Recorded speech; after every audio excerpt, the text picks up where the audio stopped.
Perfect.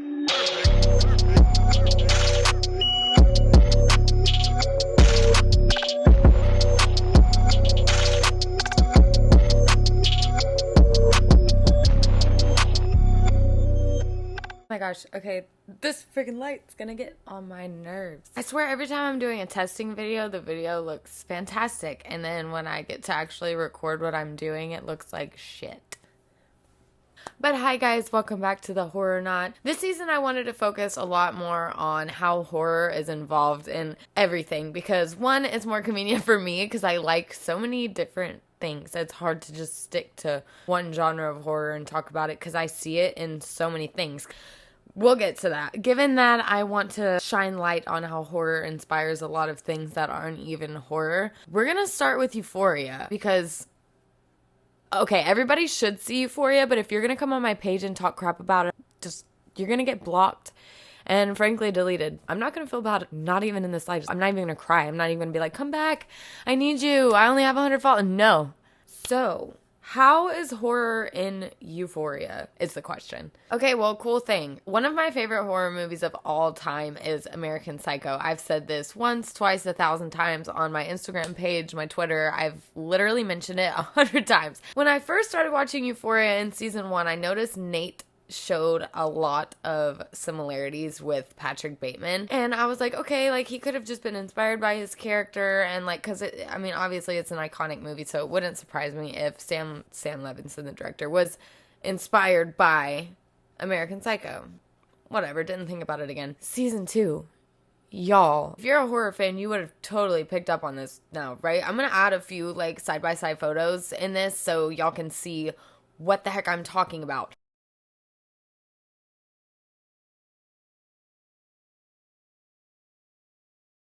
There's a lot of shots with Nate that are shot exactly like American Psycho, but aside from that, his character is very much like him in the terms that, one, he likes to control women, down to even how they dress, how they act. He's very good at putting on a good face for everybody else, but deep down inside, he really is a psychotic monster.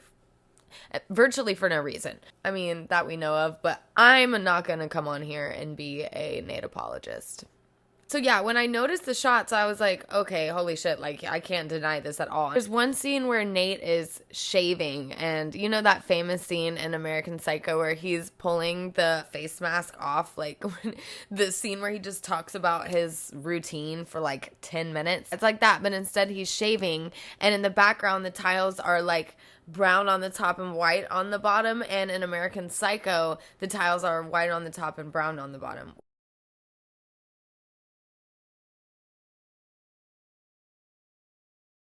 Such a subtle reference, but if you know the movie, you're like, wow. I mean, that could have been a reach, but after looking into it, I was like, there's no way I'm reaching. No possible way. I can't find anything on the internet, so maybe I'm tripping. I would like to hear everybody's thoughts on this. I've already posted it on Instagram once before, but I'm so mind blown at these similarities. It's insane. Sam, where you at? We need answers. Please. Oh, yes, before I go any further, I did try to do the Maddie-inspired makeup, but it's really hard to do eyeliner inside of your eyes. Like, I guess, I got a really long, like, eye tip. So now we're gonna go on to Miss Psycho Crybaby Cassie. So this one I did notice a lot more people had picked up on their similarities with Cassie and Carrie from Stephen King's infamous novel Carrie. Well, I'm really talking about the movie, but you know. Cassie is a very disturbed, very emotionally distraught young lady. I wouldn't say she is bullied and okay, I'm not going to say I wouldn't say she's not bullied in the way that Carrie was. But the similarities with them lie in the way that she is boiling. She's about to explode with anger.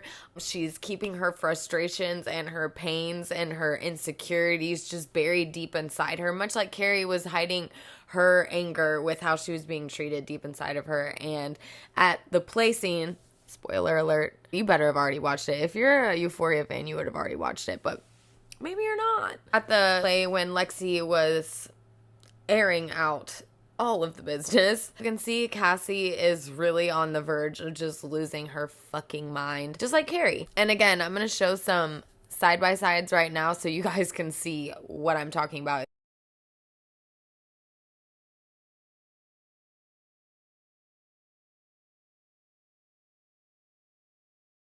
It's way easier to show the references and scenes because it's really not specifically in script and specifically the way they're acting it out. It really is just the shots. So basically I'm here just kind of giving y'all a guideline of like what these pictures are because I thought it was super, super cool seeing the similarities. Like that crazed look she does, that one, Sydney Sweeney, girl, you really might be crazy. I'm totally kidding. I love Sydney Sweeney. And again, the acting in Euphoria is freaking awesome. If you're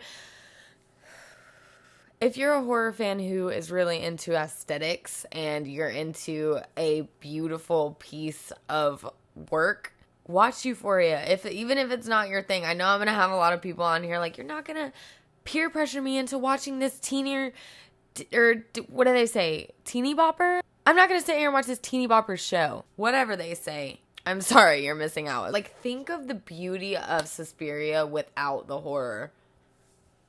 But a lot of references to it. That's what makes it relevant to this page. No, but I was so excited that I noticed these similarities because I would give anything to have a reason to talk about Euphoria on my horror page.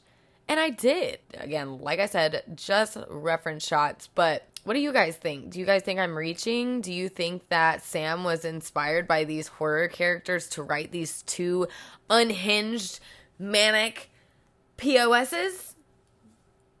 What do you think?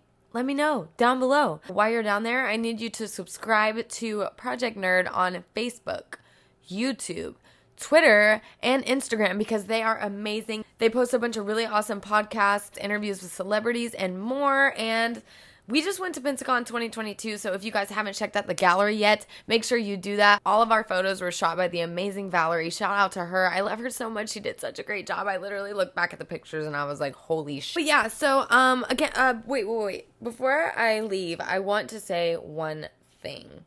I want this page to become more involved. Like, I want to be able to present a question or present a theory kind of thing, and we discuss it in the comments. Like, I know that's a lot to ask, and I should probably go live and, like, you know, get more followers before I do that. And I know it's a work in progress, but I really want y'all's feedback. Like, all of these things that I talk about are just things that come off the top of my head. I'm not a professional.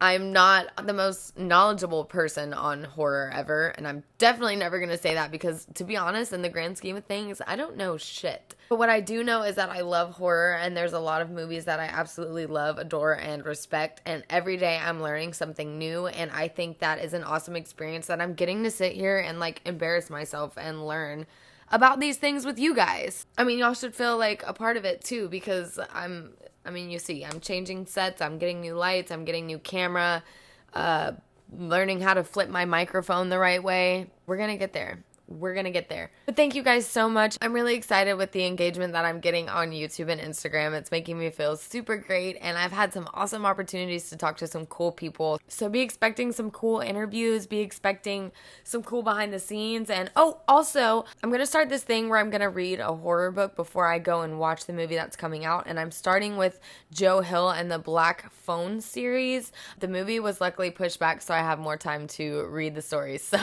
So yeah, once again, like, subscribe, and follow Project Nerd and me on Instagram at the Horrornaut, and I will see you guys next week. Perfect.